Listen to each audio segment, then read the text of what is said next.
Debuting in 1987 as a series of throwaway cartoon shorts, The Simpsons soon went on to become one of the most beloved and recognisable cartoon series of all time, spawning one of the most phenomenal pop culture fads of the 20th century. In 2023, with 35 seasons and a near 800 episodes under their couch, The Simpsons continues as a staple of US media, and to help celebrate, I'll explore the history, inception and development of the series and its surprisingly large evolution over nearly 4 decades, in this edition of Cartoon Evolution.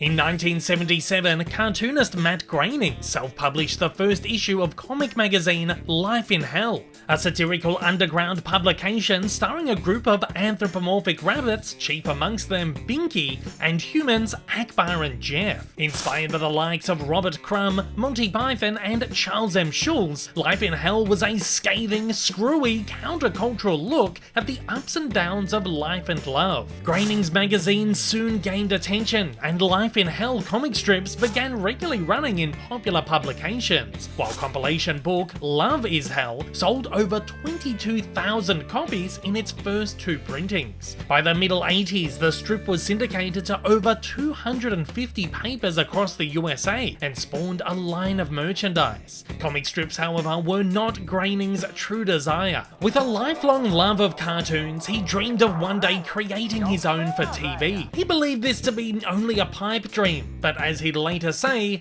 luck was with him. In Hollywood, mega producer James L. Brooks was in search of talent. Brooks was one of the minds behind the phenomenal sitcoms The Mary Tyler Moore Show and Taxi, leading them to an accumulative 47 Emmys as creator and executive producer. He was likewise a force to be reckoned with on the big screen. His directorial debut, 1984's Terms of Endearment, cleaned up at the Academy Awards, taking in 5 Oscars from 11 total nominations, including 3 wins for himself for Best Director, Best Screenplay and Best Picture. His follow-up, 1988's Broadcast News, pulled in 7 Academy Award nominations, including Best Screenplay and Best Picture. Brooks's 3 following producer-led efforts across 1988 and 1989, Big, Say Anything, and War of the Roses, were also much lauded. A decade later, Brooks saw 2 further Best Picture nominations, 1996's Jerry Maguire and 1997's As Good as It Gets. In the interim, Brooks was hard at work producing The Tracey Ullman Show through his production company Gracie Films. Led by the titular British comedian, this sketch comedy variety series featured a supporting cast including Julie Kavner, co-star of Mary Tyler Moore spin-off Rhoda, and comedic actor Dan Castellaneta, proficient in zany characters and comical vocal performance. For the show, producers wanted to put a fresh slant on episode bumpers, the transitory moments, bookending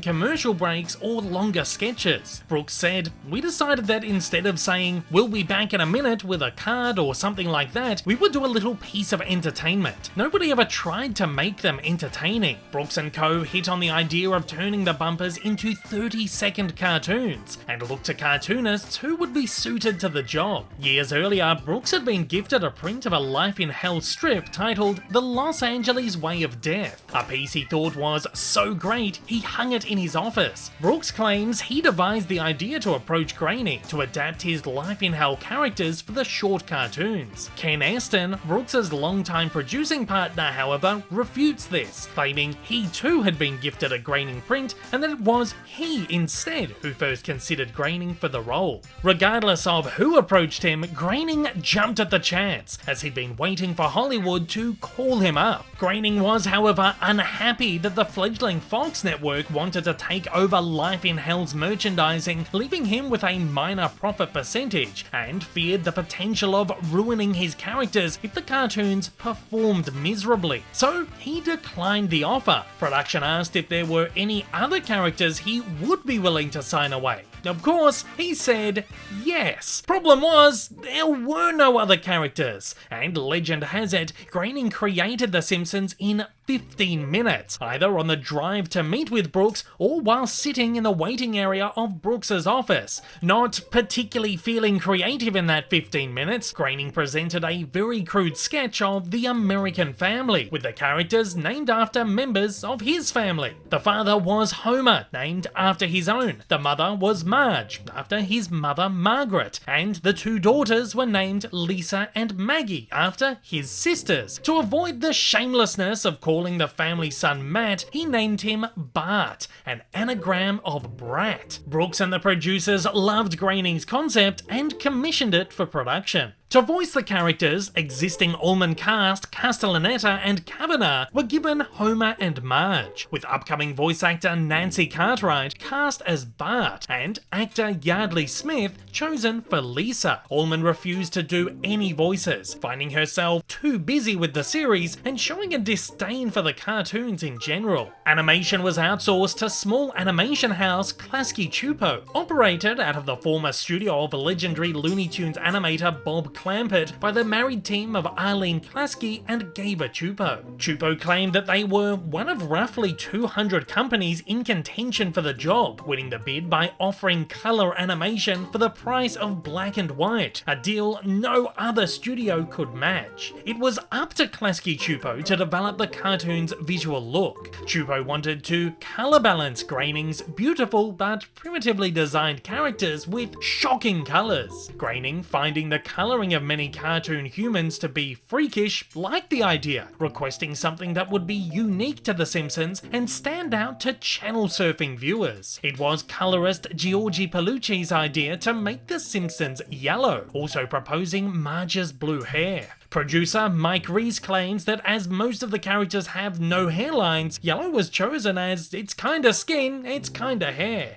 Post-production supervisor Michael Mendel called the production a guerrilla-style animation, saying Matt would just show up with a 2-page script and some sketches and go, "Here it is, this is the cartoon we're doing this week." Groening has acknowledged the look of the Ullman Simpsons as weird, crediting it to him not knowing what he was doing. He believed animators would clean his sketches up and make them look like professional cartoons, later finding that all they were doing was tracing his drawings. Each episode of Ullman featured a 1-minute Simpsons cartoon, split into 4 15-second segments. The Simpsons Ullman shorts were thus essentially moving comic strips presented in 4 panels. They featured simple situational comedy, mostly following the kids as they caused havoc around the home, with Homer, an affable yet ill-tempered family man, taking much of the brunt, and Marge attempting to keep her sanity and bring order to the madhouse. The cartoon spotlit dysfunctional family life, with the characters learning and growing from their faults and foibles. The cartoons, of course, were far from complex, but they were clever, over time bringing depth and definition to the characters, and even finding moments to interject philosophical thought amongst madcap visual gags. The Simpsons debuted on the 3rd episode of The Tracey Ullman Show and quickly grew popular. Initially, Ullman also featured cartoons by National Lampoon alumni M.K. Brown, which shared the same voice cast and rotated with The Simpsons week to week. The Simpsons were, however, more impressive and better suited to the show than Brown's cartoons, which were dropped in season 2. 48 Simpsons cartoons ran across Ullman's first 3 seasons. Naturally, Gracie Films soon entertained the possibility of spinning The Simpsons off into their own primetime series, creating a presentation reel by stitching together 7 minutes worth of shorts. They tested it on Ullman's audience, where Brooks claims it got the biggest laugh of the entire show. Brooks used the reel to pitch a 13-episode half-hour series to the Fox network, insisting on an upfront order with no pilot. This would be a gigantic $30 million gamble for Fox, a huge sum for a cartoon at the time. Naturally, they were hesitant. A cartoon hadn't succeeded in primetime since the Flintstones ended over 20 years earlier, and aside from the shorts, Gracie Films had never produced animation. Fox instead tried to talk Brooks into producing a series of holiday specials like CBS's Peanut specials, or a series of half-hour blocks compiling new 7-minute shorts, to which he refused. Fox almost passed entirely until they heard that ABC's head of entertainment, Bob Iger, was ready to buy the series if they did. With Brooks up for a contract renewal, Fox built his 13-episode Simpsons series into his new deal, which also stipulated that the network could not interfere with the production, a huge deal then and near unheard of now.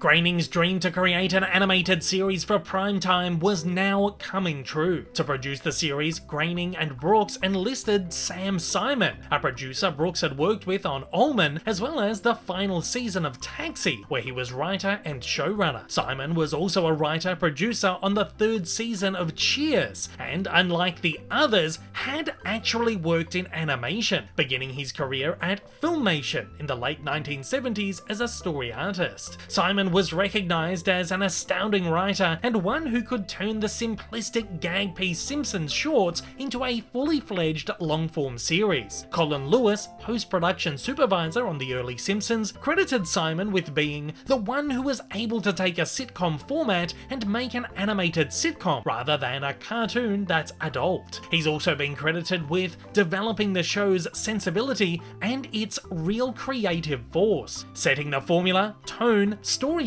and level of humour. As head writer, Simon brought together the original writing team, running a ruthless writer's room where only the funniest, slickest jokes and stories made the cut. In transitioning to primetime, The Simpsons needed a visual overhaul. With a much larger budget, Klasky Csupo were afforded the opportunity to craft something much more refined. Though as many of the animators found it difficult to rethink the visual design, new artists fresh out of CalArts were brought on to develop a new style. Margot Pipkin, animation producer in the early years, said, "We had to redesign the characters and make them look much more rounded and much more easy to animate and turn and move, essentially moving away from Matt's style. Characters were shortened, made a little plumper, and in the words of Castellaneta, made less floppy. Gone were also their overbites, while Marge's hair was made longer and more stylish, a mix between Groening's mum's hairstyle and the Bride of Frankenstein's. Voices remained mostly the same, however, Castellaneta found a more comfortable, dopier voice for Homer, moving away from his pseudo Walter Matthau impersonation of before. The first episode to be produced was Some Enchanted Evening, initially intended as the series premiere. However, a test screening of the episode amongst executives and creatives proved disastrous. Brian Roberts, series editor on the early episode, stated, "It was awful, it was unwatchable, the animation was terrible." Csupo defended the work by calling it a very, very raw first assembly of the scenes. After the screening, Brooks reportedly lost it, screaming, "What is this? This is shit!" later calling it grotesque and awful. An angry and embarrassed Csupo retorted, "Well, maybe this shit isn't funny." Brooks scrapped the episode, meaning that the series premiere had to be delayed. With the premiere now set to air in late December 1989, the first episode would become an already in-production Christmas special titled Simpsons Roasting on an Open Fire, directed by David Silverman, a former Ullman shorts director.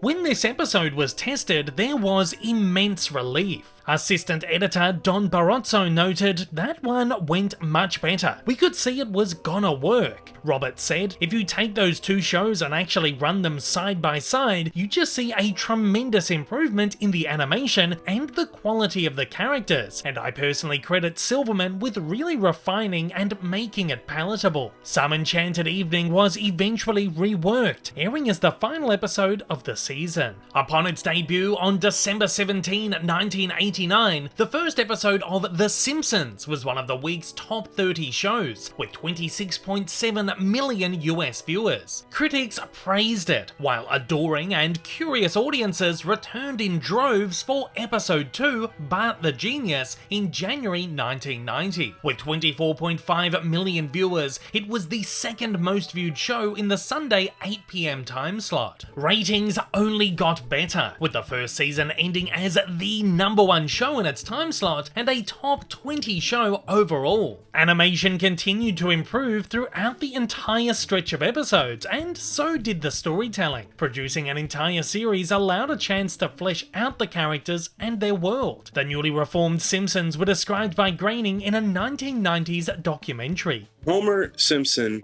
is a man who's ruled by his impulses. Marge is the mom who is trying to keep things in line. Lisa is the misunderstood, overlooked, intelligent, talented member of the family. Maggie is an interesting character. You don't really know what Maggie's thinking. In a way, she's an ideal baby. She never cries. She just sucks on that pacifier. Bart's sort of a 10-year-old subliterate Groucho Marx. He's a wise guy who does some of the things that we all wish we could get away with. Brooks credited Simon with bringing the discipline of a half-hour show to The Simpsons, saying, "We had to tell a story, we had to believe our characters, we believe the show's working when you forget that it's animated." Groening likewise wanted to go for things that usually you don't see in cartoons, and cross some of the boundaries of old-fashioned sitcoms while maintaining their sensibility. Writers built storylines that saw The Simpsons dealing with money issues, going to family therapy, facing social pressures, feeling mass guilt, experiencing marital failure, going through depression, and facing their own mortality. Composer Alf Clausen was directed to score the show like a drama. While The Simpsons featured silly gags and hilarious one-liners, it had a true pathos and emotional reality unlike any cartoon before. It was unafraid to be dark, gritty, deep, and real. No matter how dysfunctional, at the root of it all was a family that truly cared and had each other's backs. Silverman said, "We can do as many jokes and dark humor as you want to, but if the family doesn't love each other, it's just not going to resonate with people." Season 1 also introduced some of the show's iconic aspects, including the couch gag and the chalkboard gag, both of which altered almost every episode, a long-standing tradition that continues today. While these were fun little things that fans could look out for, they were secretly used as show padding, ways to make episodes hit optimal runtime. Other great examples of show padding were Bart's crank calls to Moe's Tavern and the often extensive Itchy and Scratchy Show cartoons watched by Bart and Lisa on TV. The Simpsons quickly became Fox's #1 show, averaging 28 million viewers weekly, overtaking Married with Children, which at its height averaged 23 million viewers weekly. Founder of the Fox network and former CEO Barry Diller later said, "In ratings and financial terms, The Simpsons really built the network," also crediting it with giving Fox its attitude. 4 episodes in total were viewed by over 30 million people, and the highest rated episode, Life on the Fast Lane, pulled in 33.5 million viewers. At the following Emmy Awards, the episode won for Outstanding Animated Program, and it's still the second most viewed episode ever. A 1990 study found that while only 14% of Americans knew The Simpsons during their Ullman show tenure, 85% knew them following their first season. Fox immediately re-aired the season, and ratings continued to rise. By 1990, Bartmania was sweeping the world. The Simpsons were soon starring in their own now iconic arcade game by Konami. Bart was floating above the Macy's Thanksgiving Day Parade in New York City, while merchandise flooded stores, including dolls, action figures, books, and apparel. Bart Simpson t-shirts became not only a fashion icon, but a symbol of rebellion, with schools banning those emblazoned with his slogans. A mass bootleg market also spawned across the globe. The Simpsons family became brand ambassadors for junk food brands and candy bars, and they were plastered across every major magazine cover, and all the minor ones as well. Their cover of TV Guide in March 1990 well outsold any other issue that year. The Simpsons even presented at that year's Primetime Emmy Awards ceremony. In late 1990, The Simpsons released their own album, The Simpsons Sing the Blues, featuring 10 original songs sung by various characters. 2 songs, released as singles, even received music videos, played on MTV ad nauseum. Rap song, Do the Bartman, co-written and co-produced by Simpsons fan Michael Jackson, who also appeared on backing vocals, and Deep Deep Trouble, another Bart-centric rap tune, co-written and co-produced by DJ Jazzy Jeff. The album performed so well, a second was recorded. However, Groening feared it was all getting a bit too much, and barred the release of the ill-received Yellow album until later in the decade. Fox also feared overexposure and banned staff members from giving interviews. It's estimated the Bartmania craze raked in more than $2 billion, and as a result, at the end of the decade, Time magazine named The Simpsons the 20th century's best television series and listed Bart amongst the 20th century's 100 most influential people. As the only fictional character on the list, he beat the likes of Walt Disney's Mickey Mouse and the Looney Tunes' Bugs Bunny. Newsweek's Harry Walters called The Simpsons a breakaway ratings hit, industry trendsetter, cultural template, and a viewing experience verging on the religious for its most fanatical followers. Naturally, The Simpsons was greenlit for a second season, this time with a more robust 22-episode order. So sure of the series' popularity and cultural impact, Fox moved it into the coveted Thursday night 8 PM time slot, where it would go head-to-head with the then #1 series, The Cosby Show on NBC. Articles about the Bill versus Bart rivalry swept the media, and a Cosby Show cold open took a tongue-in-cheek swipe at the conflict. Oh, cut that out. The Cosby Show, in its 7th yet penultimate season, was no longer at its peak. Bart was still pulling an average of 29 million viewers each week, beating reruns of The Simpsons. On October 11, 1990, the two series went head-to-head for the first time. As hoped, Bart gave Bill a run for his money. With the series premiere, Bart gets an F, coming in only 1 spot behind Cosby's period of adjustment in the ratings charts. Nielsen Media Research, however, estimated that more viewers actually turned out for The Simpsons, with 33.6 million people watching against Cosby's 28.5 million. More than 30 years later, Bart Gets an F remains The Simpsons' highest viewed episode of all time. By the season's 7th episode, Bart vs. Thanksgiving, airing on Thanksgiving, The Simpsons well and truly won the race, beating Cosby by 1 spot in the charts officially. The Cosby Show, clearly on its last legs, was off air in just over a year.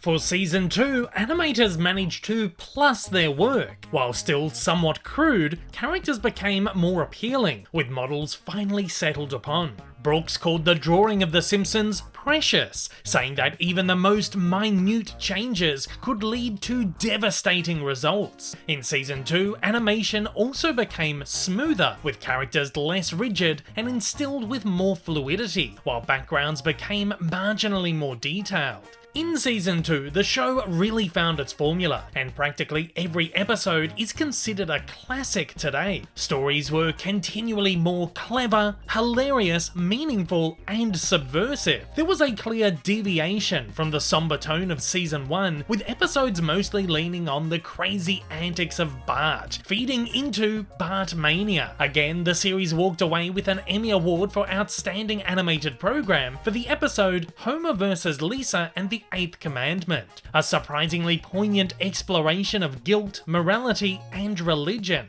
Maclean's magazine called it the first truly great episode, the one that established The Simpsons as the funniest and most multi-layered sitcom around. Season 2 also established another show hallmark, Halloween special Treehouse of Horror. Inspired by sci-fi and horror anthology series like The Twilight Zone, Outer Limits, and Alfred Hitchcock Presents, the episode presented 3 spooky stories focusing on the paranormal, the supernatural, the extraterrestrial, and the macabre. The episode was so well received, Treehouse of Horror became an annual tradition, with episodes not only featuring original stories, but parodies of classic and contemporary films and TV series, popular literature, historical moments, and world events. Despite their non-canonical nature, many Treehouse episodes are considered amongst the series' best. By season 3, which arrived in late 1991, as expected, Bartmania had fizzled out. As such, episodes shifted attention away from Bart and onto Homer. This finally gave writers the chance to fully flesh out Homer, placing him in wacky and over-the-top, yet meaningful and often profound adventures. Homer took his rightful place as the star and heart of the show.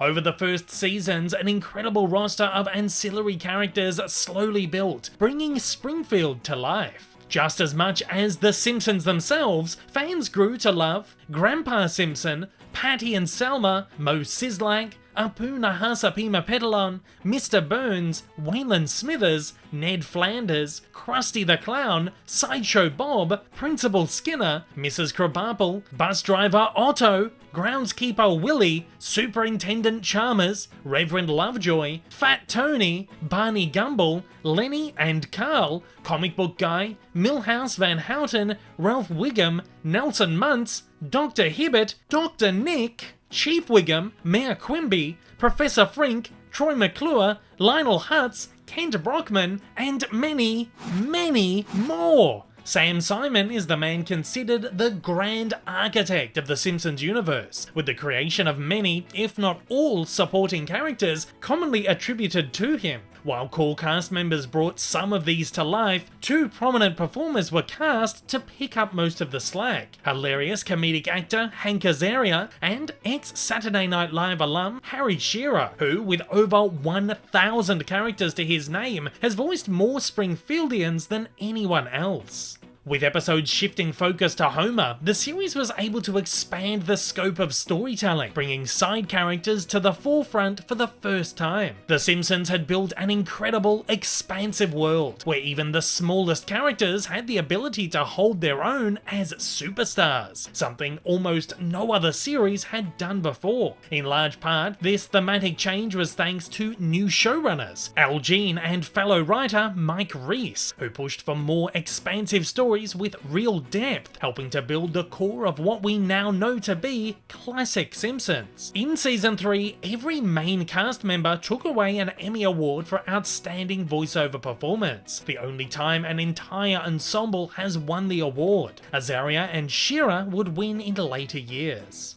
Of course, animation continued to improve in Season 3, with animation producer Sherry Gunther calling them the prettiest looking shows. Season 4, however, saw a switch in animation houses. Following the first episode disaster, the relationship between Klasky Csupo and Gracie only continued to sour. When Fox rose issues with the show's budget, Gracie blamed Csupo's excessive overheads, which Csupo blamed on Gracie's tendency to make last-minute script changes and demand reanimation of sequences. Csupo called his time on The Simpsons 3 years of suffering, saying that Jim never really made any efforts to be friendly to us and treated us like second-class citizens. Gracie staffers, however, called Csupo's team all nuts and all crazy, likening their studio to a romper room. This animosity resulted in the firing of Klasky Csupo after they refused certain ultimatums, saying, "You're not going to tell me how to run my studio." This was actually a blessing in disguise for Klasky Csupo, who could now focus all of their attention on their latest cartoon, created specifically for up-and-coming children's network Nickelodeon, Rugrats, which would likewise go on to become one of the most beloved animated series of all time. In place of Klasky Csupo on The Simpsons, Gracie hired Phil Roman's Film Roman, then best known for their work on the Garfield and Friends and Bobby's World series. Most of Klasky Csupo's crew were moved across, so Roman didn't have to start from scratch. One of the first orders of business, however, was the implementation of a new Bible, a legendary 500-page style guide to help artists keep characters on model. This attention to detail was immediately noticeable, as the show show took on a fresh shine. Characters were finally fully refined and never wavering. Backgrounds were gloriously detailed as the world took on a three-dimensional look. Another major change that arose was the show's turn towards the fantastical. While madcap and often silly, The Simpsons was relatively grounded until now, with Groening, Brooks and Simon never wanting it to feel like a cartoon. Groening wanted to get away from what he called the rubber band reality of the Looney Tunes and Tom and Jerry, instead implementing real-world rules of movement and narrative. John Ortved, author of The Simpsons, an uncensored, unauthorized history, notes that instead of the slapstick stylings of the classic tunes, The Simpsons relied on exchanges of dialogue and layered, subtle jokes. However, writers wanted to start pushing the boundaries of the Simpsons universe. Season 4's Marge vs. the Monorail is considered the episode which saw The Simpsons take its cartoony twist. Written by, perhaps, The Simpsons' zaniest ever writer, Conan O'Brien, it's strongly held as one of the series' greatest. It sees a dodgy travelling salesman peddle Springfield a monorail before all hell breaks loose. The episode was initially considered too crazy by Gene and Reese. However, they realised the show had to get a little bigger and weirder all the time to maintain fresh laughs. Producer Jeff Martin said that the realistic principle was very hard to maintain over dozens, never mind hundreds of episodes. Alongside many oddball one-liners, the episode features Homer crashing his car into a tree, a bizarre dream sequence with mecha ants, a baby with Krusty's head, an exploding popcorn truck, the series' first ever large-scale song and dance musical number, soon to become another series hallmark, a giant dinosaur truck, Truckosaurus, a mutated squirrel with laser beam eyes, in the words of director Rich Moore, a full-blown disaster movie ending, and a wacky gag where guest star Leonard Nimoy, aka Star Trek's Spock, beams out of reality. For any of these gags to be in The Simpsons was considered insanely obscure, let alone so many of them in a single episode. The Star Trek gag was of particular contention amongst staff, with Martin retorting, "Alright, I guess we're doing this now. The Simpsons has decided it can break physical laws." Moore recognises the episode as huge and ambitious, and a real turning point. While some fans didn't respond well at first, and some cast considered it one of their worst, it no doubt moved the series into new territory, as writers gained a newfound lust for the weird, the absurd, and the surreal. Writer-producer Brent Forrester said, "It became irresistible for all the other writers to write that kind of comedy." The Simpsons also found more outlets for storytelling in 1993, with the first issue of Simpsons Comics debuting. The series was incredibly popular and ran for 245 issues until 2018. Various one-shot and limited spin-off series also spawned in the following years. 2 ongoing spin-off series also spawned, including the 23-issue annual Simpsons Treehouse of Horror series and the 100-issue bi-monthly series Bart Simpson Comics. During Season 3, Simon had a very public falling out with Groening and Brooks. According to many, Simon was very difficult to work with. Groening said he was brilliantly funny and one of the smartest writers I've ever worked with, although unpleasant and mentally unbalanced. Simon admitted that work would make him go crazy and turn him into a monster, leading to very contentious relationships with his fellow producers. In Groening's words, there was a power struggle. Simon had grown upset with the amount of credit Groening was taking, referring to him as the show's ambassador. He was likewise frustrated with his share of merchandise profits and took on Brooks and Tracey for a larger cut. Simon exited the show in 1993 at the end of Season 4, cutting a deal that saw him receive a larger share of profits and retain his executive producer credit on future episodes. He still retains the credit today, despite passing away in 2015. Many credit Simon as the series' unsung hero and consider his era the golden age of The Simpsons. Along with Simon, Gene and Reese left as showrunners, content with the work they'd done to revamp the show. In search of other endeavours, the three created short-lived animated sitcom The Critic, which featured snide and pompous movie critic Jay Sherman, voiced by comedian Jon Lovitz. Premiering on Fox in 1994, the series was a relative disappointment, and to help boost its ratings, Brooks arranged for a crossover episode of The Simpsons where Sherman visits Springfield to judge a local film festival. Season 6's A Star Is Burns marked the series' first ever crossover, at the behest of Groening, who found it to be a 30-minute advertisement for a flopping show. After a failed attempt to have the episode cancelled, Groening bitterly had his name removed from the credits, the only Simpsons episode his name doesn't appear in.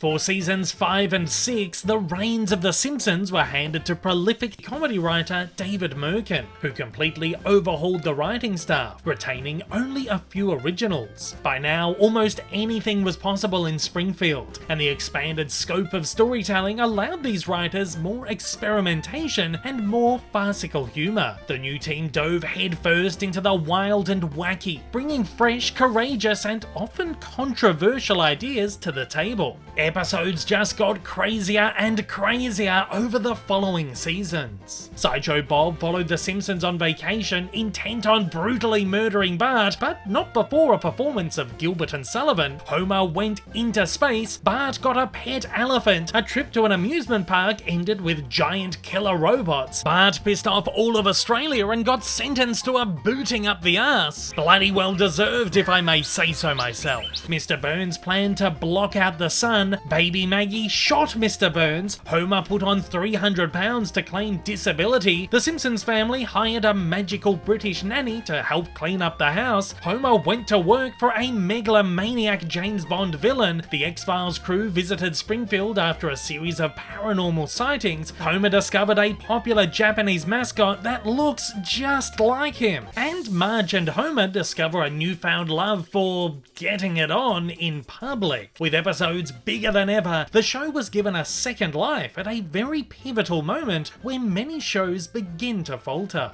Under Merkin's control, an effort was also made to bring the show's deeper elements of the first seasons back to the forefront. Episodes managed to succinctly blend the series' conflicting styles, reality and unreality, zany humour and grounded maturity, to create a genuinely groundbreaking form of TV storytelling. Secondary characters continued to feature in focused episodes, substantially deepening their stories. The Simpsons had essentially taken its final form, marching through its so-called golden age with barely a hiccup. In 1994, The Simpsons aired its 100th episode, Season 5's Sweet Seymour Skinner's Badass Song. An otherwise regular episode that didn't bask in its glory, instead telling a sweet Bart-centric story. Crossing 100 episodes permitted the series to enter syndication and reach wider audiences, cementing the show as a classic of American television.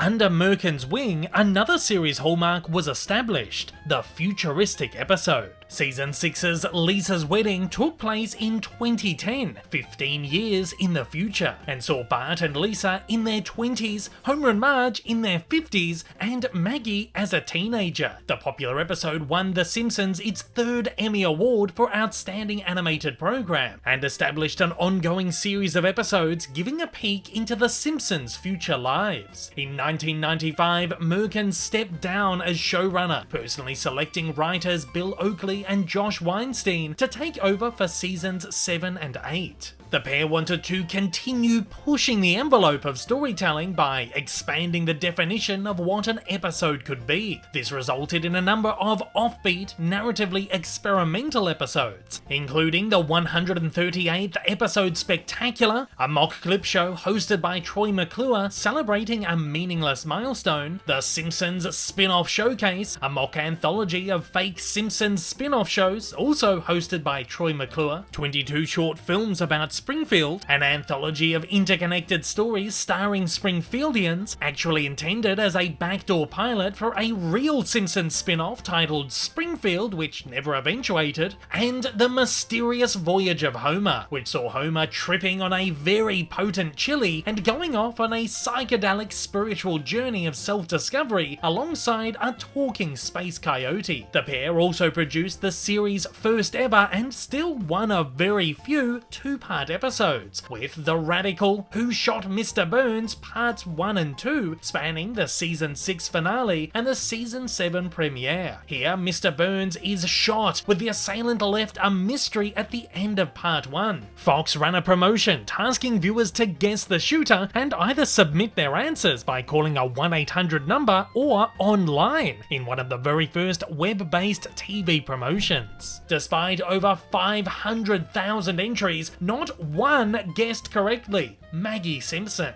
A half-hour live-action special, Springfield's Most Wanted, hosted by John Walsh of America's Most Wanted, also aired prior to part 2. Oakley and Weinstein also pushed for technological advancements. They experimented with digital ink and paint in Season 7's Radioactive Man, as well as the series' first use of CG animation in Season 7's Treehouse of Horror 6 segment, Homer Cubed, which saw Homer and Bart entering a parallel 3D universe and a live-action real world. While primitive now, Homer Cubed featured one of the first major uses of CG animation in any popular media, breaking ground in the art form and even preceding the release of Disney and Pixar's Toy Story, the first ever CG animated feature film, by a month. The segment was animated at Pacific Data Images, or PDI, the company which would become DreamWorks Animation a few years later. Merkin has noted that Homer Cubed was partly produced as a test for a potential CG animated Simpsons movie. While the movie never transpired, the sequence was featured in 2000 CG animation showcase film Cyberworld, which screened in 3D at IMAX theaters.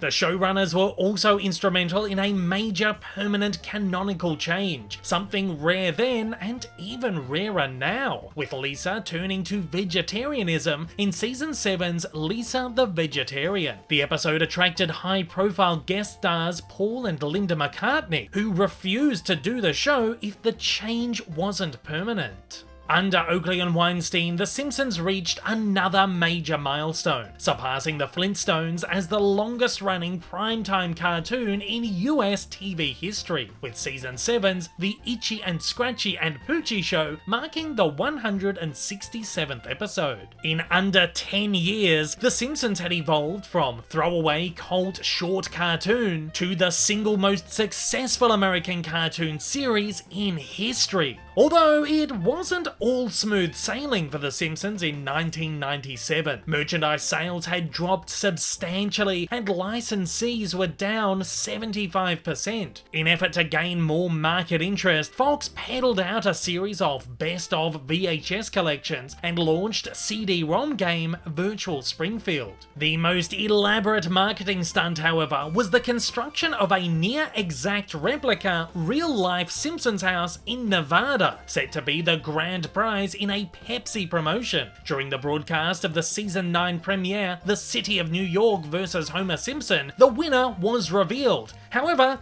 they didn't claim the prize. Another winner was randomly chosen, and while she happily flew to Nevada at Fox's expense and took part in press events, she ultimately declined the house in favor of $75,000 cash, far less than property value. The house was eventually repainted as per request of the Homeowners Association and sold to a family of non-Simpsons fans. With Season 9, The Simpsons moved into a new era, as series writer Mike Scully took over as showrunner from Oakley and Weinstein, who'd grown anxious that they'd break the show if they ran it any longer. On their exit, The Simpsons was still flying high. Season 8's Homer's Phobia earned the show's 4th Emmy for Outstanding Animated Program, and retrospectively, Season 7 and 8 are considered by many to be the last great years.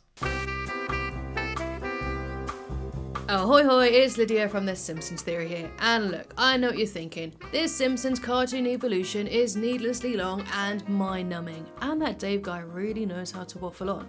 So if you haven't fully settled into your lazy man reclining toilet chair, then I'm giving you permission right now to go and take a break. Go on, hit that pause button, go and grab a duff, maybe an applesauce bar, and come back for the second half when you're ready. For many, the moment The Simpsons jumped the shark can be pinpointed to Season 9, Episode 2, The Principal and the Pauper. Often considered the single most controversial episode ever, it's revealed that Principal Seymour Skinner, one of the series' longest running and most developed characters, is actually a fraud when the real Seymour Skinner returns to Springfield. It's discovered that Skinner is actually Armin Tamzarian, a former army buddy of the real Skinner, who stole his identity after his supposed death in Vietnam. The episode ends with the townspeople forcing the real Skinner out of Springfield and vowing to never mention the incident again. The episode has been called cheap, stupid, nonsensical, vicious, and heartless. Groening has referred to it as a mistake, while Shearer, the voice of Skinner, has said, "It's so wrong. You're taking something that an audience has built 8 years of investment in and just tossed it in the trash can for no good reason. It's so arbitrary and gratuitous, and it's disrespectful to the audience." Chris Turner, author of Planet Simpson, signifies it as the broadcast that marked the abrupt plunge of The Simpsons' golden age, while James Green of Nerve.com said that it seemed to betray the reality of the show itself. YouTuber Entertain the Elk has perhaps more hyperbolically cited it as the day The Simpsons died. Regardless, Scully's initial seasons on the show are still held to relatively high acclaim by most fans, who consider seasons 9 and 10 amongst the series' best. In season 9, The Simpsons celebrated their 200th episode with Trash of the Titans, one of the biggest episodes yet, featuring guest appearances by then biggest rock band in the world, U2, and comedic legend Steve Martin. It took home the series' 5th Emmy for Outstanding Animated Program, while Season 10's Viva Ned Flanders was nominated in the category. Season 10 of The Simpsons almost saw a pretty huge overhaul, with actors threatening to strike if Fox didn't give them a pay rise from their $30,000 an episode salary. Initially balking at the idea, Fox began preparations to recast the entire ensemble. However, tensions quickly simmered, with Fox agreeing to up their pay to $125,000 per episode. During the production of Season 10 in 1998, tragedy did, however, befall the Simpsons family, as recurring guest star Phil Hartman was killed by his wife in a gruesome murder-suicide. As a result, his characters were retired, including bungling attorney Lionel Hutz and inept TV presenter Troy McClure, a character for which Hartman was developing a live-action movie for. While many characters had disappeared over the years, Hartman's were the first to be officially retired. Another would come 2 years later, with Ned Flanders' wife Maud permanently killed off in Season 11's Alone Again Natura Diddly. This was not only the bitter result of Maud's voice artist Maggie Roswell leaving the show over pay disputes, but an effort to increase viewership during ratings season. The episode was mysteriously promoted, promising audiences that one of The Simpsons' most beloved characters would die. While many consider seasons 11 and 12 reasonable, they are commonly acknowledged for marking the series' gradual decline. Episodes became noticeably dumber and more cartoony, writing became weaker, and humour simpler and less nuanced. Oddball storylines featured The Simpsons becoming farmers of Tomako, a mix of tomatoes and tobacco, Bart becoming a faith healer, Homer becoming a missionary on a South Pacific island, Moe getting plastic surgery and becoming a TV soap sensation, The Simpsons accidentally killing a beloved Floridian alligator, Homer becoming Mr. Burns' prank monkey, Bart and pals joining a propagandized boy band, and The Simpsons going on a silly safari in Africa. Slate magazine perhaps said it best when they called this the period when The Simpsons changed from a realistic show about family life into a typical cartoon. While many note this as a period where Homer became stupider for the sake of childish slapstick gags, dubbing him Jerk-Ass Homer. Ortved commented on his transformation from dumb yet well-meaning to boorish, self-aggrandizing oaf, crediting Scully as the man at the helm when the ship turned towards the iceberg. Regardless, ratings remained stronger than ever, and these seasons managed to offer some episodes which are considered amongst the series' most memorable, including Season 11's Behind the Laughter, a meta VH1 behind the music parody detailing The Simpsons' rise to fame, and Season 12's Homer, which sees Homer discovering his subnormal intelligence is due to a crayon lodged in his brain since childhood, together winning the show a further 2 Emmy Awards for Outstanding Animated Program. The Simpsons' overall popularity and cultural impact, however, still remained intact, as the characters were awarded a star on the Hollywood Walk of Fame in January 2000. During Season 10, Al Jean had returned as a writer, taking over the showrunner role from Scully beginning in Season 13, this time without Reese, who did, however, return as a consultant and producer. While Jean is credited with refocusing the show, it was hard to save The Simpsons from its slow and painful decline in quality. A series of well-received video games even hit the market in the early 2000s to again bring more interest back to the show. Approaching 300 episodes, a milestone crossed in 2003's Season 14, The Simpsons was struggling for new directions. In the years following, Gene admitted the challenge of thinking of fresh ideas, calling it the hardest thing at this point. The Season 13 episode, Gump Roast, even featured a song titled "They'll Never Stop the Simpsons," which mockingly rattled off a number of ludicrous fake upcoming episodes, some of which actually did eventually happen. Season 14 notably marked the series' shift to an entirely digital ink and paint workflow, with the show moving away from its traditional cel animated process. The show now took on a cleaner, schmicker and brighter look, truly updating it visually for the modern era. However, underneath, ugliness was brewing, and at the end of Season 15, the entire Simpsons cast went on strike for better pay. It took a month to resolve, but Fox ultimately agreed to raise salary as high as $350,000 an episode. This was risen again 4 years later when the cast successfully lobbied for a cromulent $440,000 salary per episode. Ay caramba! 2007 was another huge year, with the series reaching its 400th episode. The Season 18 finale, You Can't Always Say What You Want. Even bigger, however, The Simpsons finally celebrated their long gestating feature film debut, The Simpsons Movie. Directed by David Silverman and written by a selection of the series' greatest former writers, the larger scope allowed filmmakers to do much more with The Simpsons than on TV. With a 90-minute runtime, the movie was allowed a bigger story with enormous stakes, which saw the EPA encasing Springfield in a gigantic dome after Homer pollutes the town's water supply. The Simpsons family go on the run as fugitives to start a new life in Alaska, leading to the most epic Simpsons adventure ever. With a cinematic budget, The Simpsons was also able to look better than ever before. The movie was the first Simpsons production to be entirely rendered in HD with an anamorphic widescreen aspect ratio, used to separate it from the then still standard definition 4:3 aspect TV series. This workflow allowed artists to digitally draw images for the first time, employ the widest possible palette of colors, and add flourishes like CG animated elements and character shadows. With a PG-13 rating, the movie was even able to push the boundaries of humor, violence, profanity, sexual innuendo, and nudity.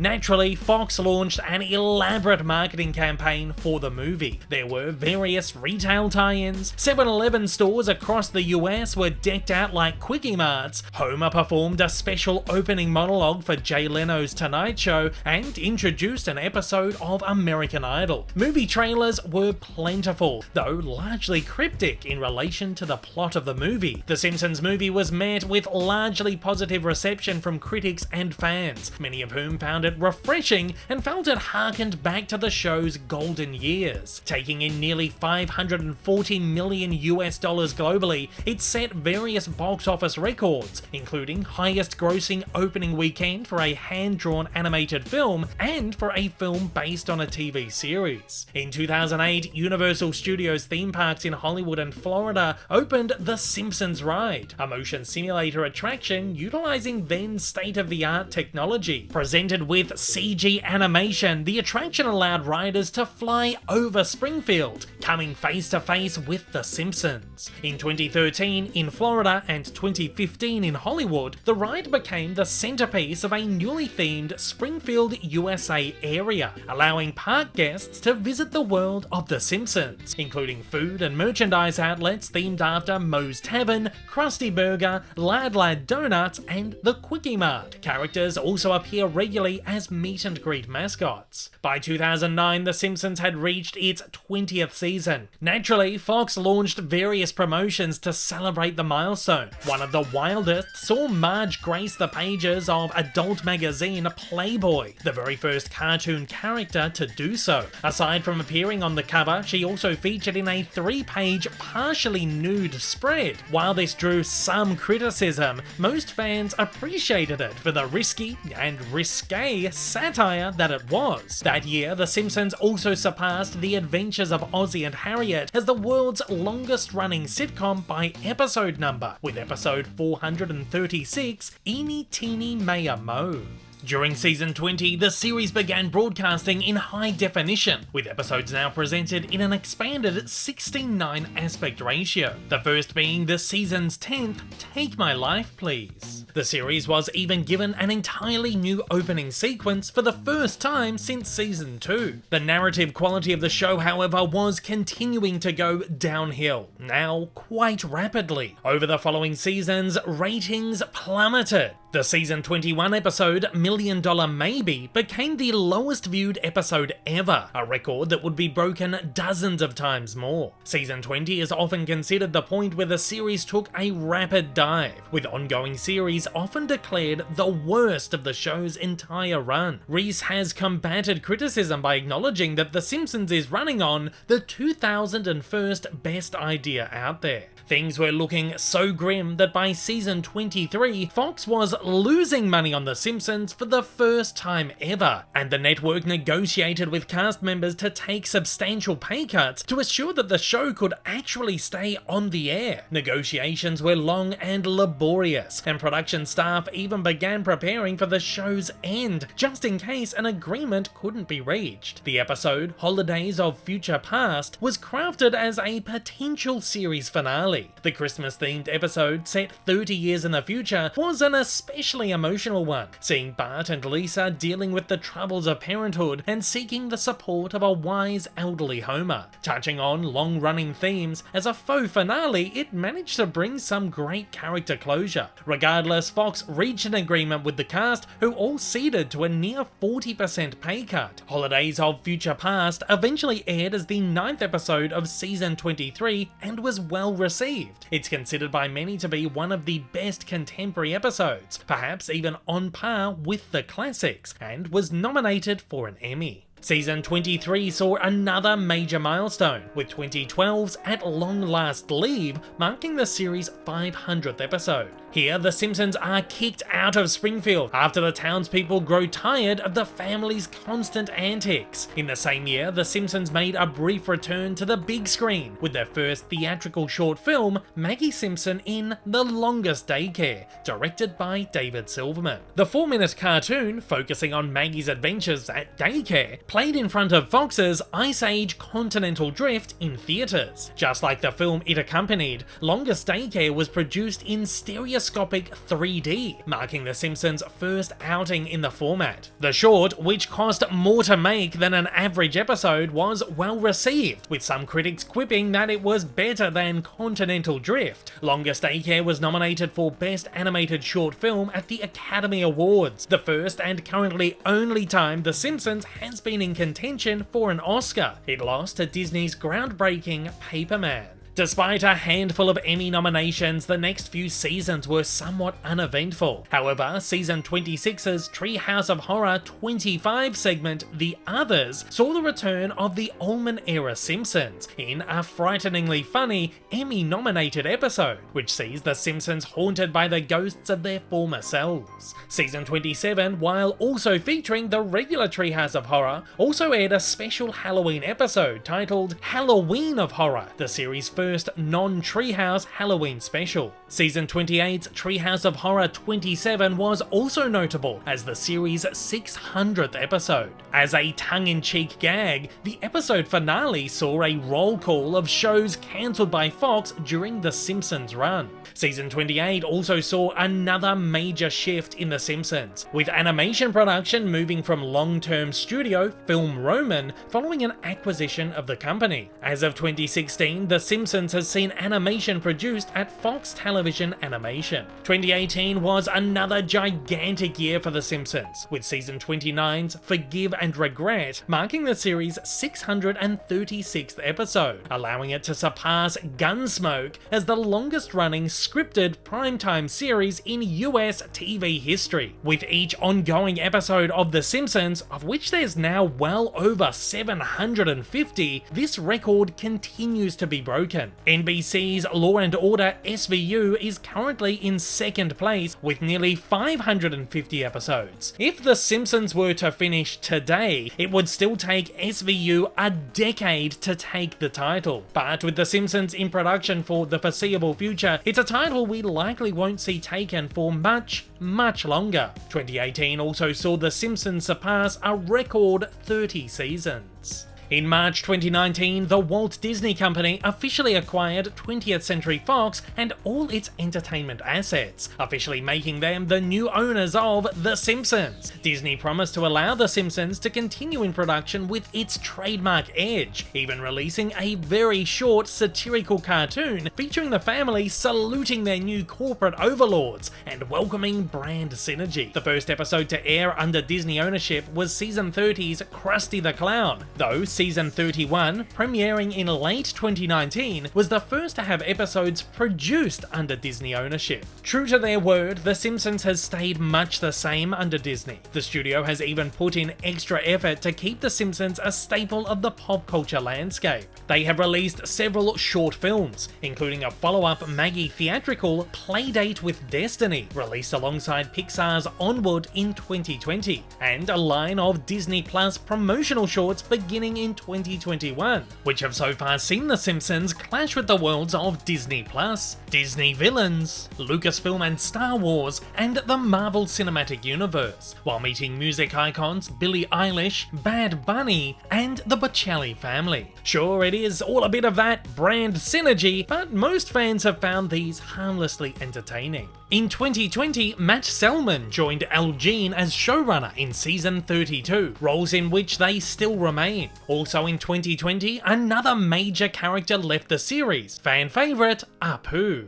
In 2017, comedian Hari Kondabolu released The Problem with Apu, a documentary painting the character as a racist caricature who upheld negative stereotypes, and which equated Hank Azaria's performance to minstrelsy or brownface. The documentary sparked debate. Many agreed with Kondabolu, while others were quick to point out that every character on The Simpsons is designed as a caricature with no malicious intent. Regardless, Azaria, a eventually stepped down from the role. Similarly, in 2021, Azaria stepped down from the role of Carl Carlson, while Harry Shearer left the role of Dr. Julius Hibbert, two prominent African-American characters, with Alex Dazer and Kevin Michael Richardson taking up the roles respectively. Another recent character retirement was Springfield elementary teacher Edna Krabappel, following the death of voice artist Marsha Wallace in 2013. In 2021, the series crossed 700 episodes, with season 32's Manger Things, a bizarre Christmas-themed episode which naturally made The Simpsons the first scripted primetime show to surpass 700 episodes. In early 2023, the series crossed 750 episodes, with season 34's Homer's Adventures Through the Windshield Glass, featuring an elaborate couch gag showcasing 750 characters from Simpsons history. Season 34 also marked the first time two Treehouse of Horror episodes aired in one season, with the first full-length Treehouse special, Not It, airing the week before Treehouse 33. In late 2023, The Simpsons debuted their landmark 35th season. Many fans believe that recent episodes have been getting gradually better and better. Despite this, The Simpsons is still facing dwindling viewership numbers, with each successive season past season 20 breaking the record for lowest viewed season. Nowadays, The Simpsons draws in an average of 1.95 million viewers, compared to the 15 million it was pulling at its peak. Season 34 also offered the series two lowest viewed episodes ever, Hostile Kirk Place and Clown v Board of Education, both debuting to 770,000 viewers. Regardless, The Simpsons remains one of the most beloved television series of all time, animated or otherwise, and characters, stories, and quotes have penetrated the pop culture lexicon like almost no other. Ay, caramba! Idly hope.